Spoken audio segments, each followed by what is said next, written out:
Доброе утро. Сегодня у нас какой день рыбалки?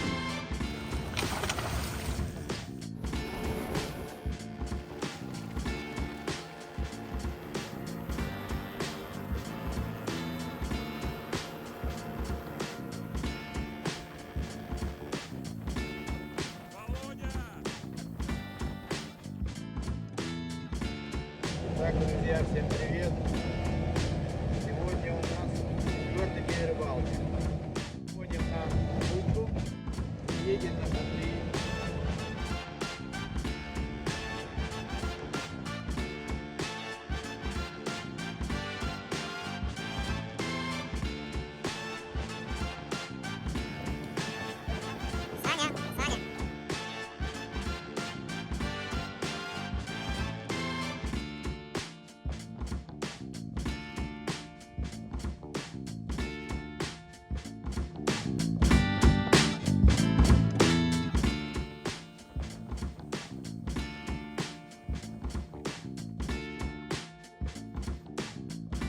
Заготовочный цех пошел.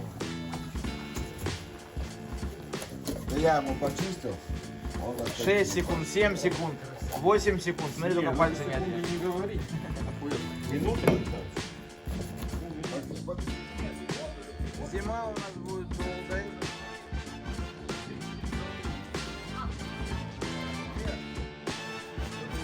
Да, чистит рыбу.